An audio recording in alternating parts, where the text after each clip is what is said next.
tous, aujourd'hui on se retrouve sur un Xara Picasso de 2001. Donc ici j'ai déjà changé les disques, les plaquettes il y avait une erreur de commande donc on les a fait plus tard. Donc ici on vient démonter la roue, on démonte les étriers flottants, donc clé de 15 et clé de 14, de 13 pardon, on dévisse celle du haut et celle du bas. Ça c'est pour pouvoir changer les plaquettes. Donc c'est assez simple, hein.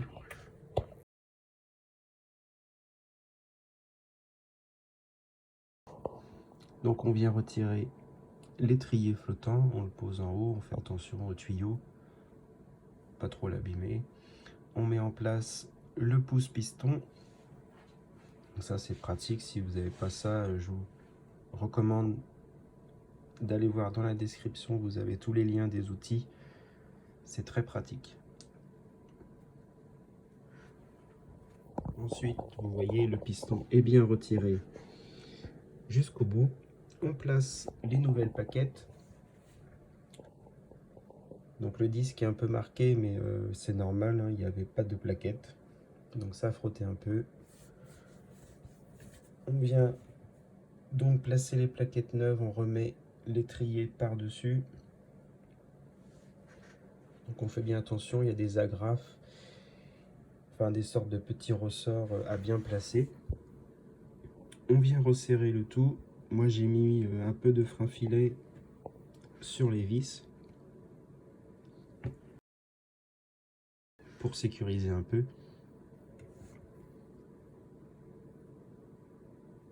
Donc voilà, on resserre le haut et le bas, clé plate de 15 et clé plate de 13.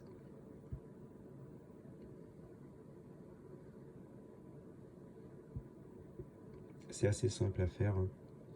Pour les disques, il a fallu enlever tout l'étrier avec du Torx T55. Il y a deux vis à l'arrière, c'est tout simple aussi. Et du T30 pour le disque. Ici, on a profité pour changer les deux rotules de barre stable qui étaient bien abîmées. Donc la douille de 17 avec une clé Allen. On vient dévisser les deux écrous en bas et en haut. Donc on replace la nouvelle. Donc ici, moi j'ai utilisé un pied de biche pour faire levier. J'ai relevé aussi un peu tout l'ensemble avec le cric pour faciliter. Donc on appuie sur la barre stable et on replace la rotule dans son logement, tout simplement. Ensuite on remet les deux écrous freins fournis, en bas et en haut.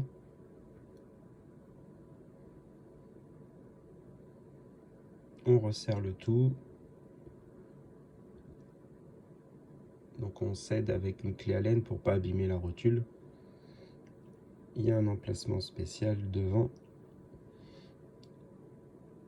Et on s'occupe de l'autre côté. De ce côté-là, pareil, on avait déjà changé les disques. Donc on refait exactement la même manip. Clé de 15, clé de 13, on enlève l'étrier flottant. Tout simplement. On le retire.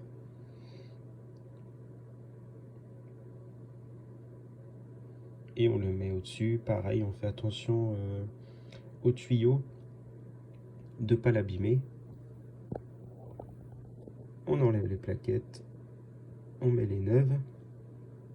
C'est tout simple, hein, ça se met tout seul. On vient repositionner. Donc pareil, on repousse le piston avec l'outil.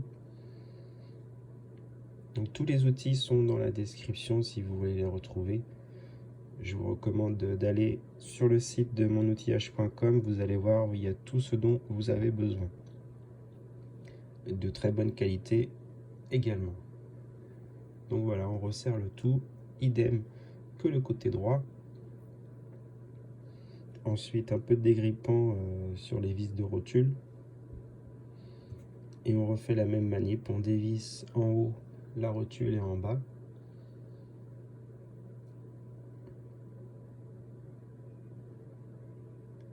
Donc pareil, je me suis aidé du cric pour lever un peu tout l'ensemble, pour me faciliter.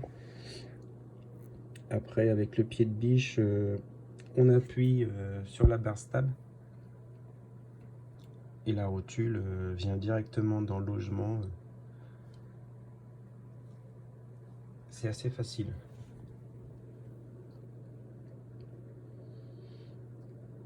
Donc on appuie, on met la rotule. Ensuite on vient serrer. Je me suis aidé de la boulonneuse, mais forcez pas avec la boulonneuse. Venez juste mettre en appui les écrous et c'est tout. On vient serrer à la clé. On cède de la clé à laine pour pas forcer sur la rotule. Tout simplement. On remet la roue. Et voilà. Opération très simple, facile. On serre les roues à la clé dynamométrique. Je vous remercie d'avoir suivi cette vidéo. Abonnez-vous à la chaîne si vous voulez voir d'autres projets mécaniques. Et je vous dis à bientôt.